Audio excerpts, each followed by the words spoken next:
Hi YouTubers, it's Kevin.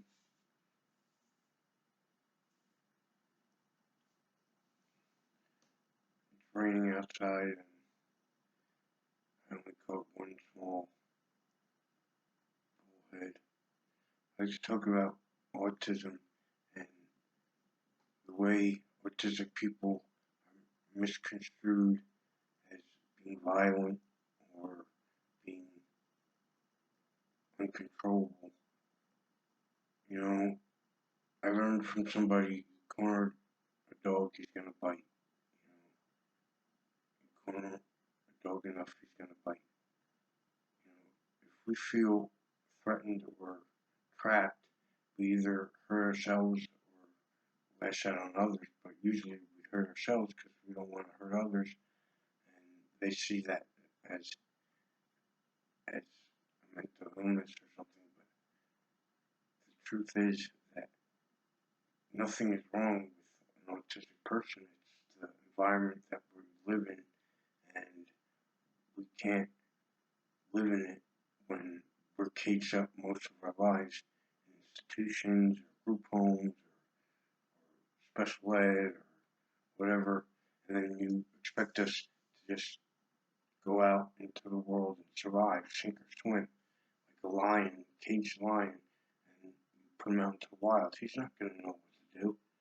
You know, you you have constricted our freedom where we are enabled to function in a way that the Lord intended to function with our senses, to function with our intelligence, to function with our abilities and talents, and you have constricted it into one mental illness and stretched it over other ones, an umbrella of other mental illnesses that attach to autism that don't exist. It's just our brains are wired differently, and you won't accept that.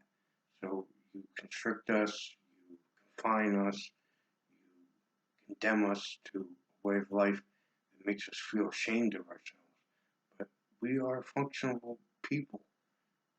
We just don't get jobs. We don't get the right to live a free life, and we look down on ourselves because that's the way society looks at us. And if society is looking at you a certain way, you're gonna think of yourself a certain way eventually. You know, God intended us to love one another and love your your neighbor as yourself, and that's how autistic people are designed. But once we see society and the way they treat us, we we get brainwashed to treat others the same way.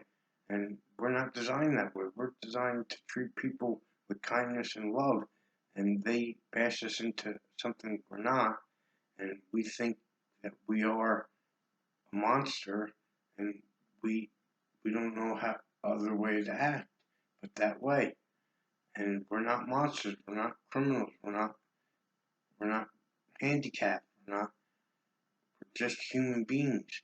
And if you don't see that, then we need to start a revolution, a neurological revolution that divides autistic people from neurotypicals, because neurotypicals are suppressing autism so much that we feel alienated from everybody and we can't function. You know, thank God I have a loving mother that helps me, but she even turned against me and put me in institutions, and she won't even understand me. So how is society going to understand you if your own mother doesn't understand you? Because the parents fall into the trap of society and saying, I don't know what to do with them, please help me, look for outside help, but just love your child and love for, for who they are. Don't look for outside help. They're the they're the ones who are trying to suppress the autistic people, and the parents don't know what to do, so they go to psychiatrists, they go to therapists, they go go to police, they go to anybody who they think could help them, but you're not really loving your child the way they are if you're not accepting them for their goodness and for their faults. So please take this in accountability that autistic people are people just like you and me, and I am on the spectrum, and I don't see in black and white. I see the world just like you do.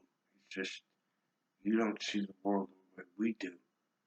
And you have to start thinking that reflecting on yourself and your own problems before you examine someone else's head. Because only God, not even the demons, can get inside your head. Only God can. You can't get inside someone's head. So stop trying. It's not possible. You're not capable. You're not mind readers. You're not telepathic. You can't judge somebody by the way they look, by the way they talk, the way they act. You have to just live your life the way God intended it, and to help others and to love others. And if you don't do that, you're not. If you don't love an autistic person for who they are, you're not loving others. You're not loving everybody. You're not taking accountability of your own actions, and you're downgrading human life.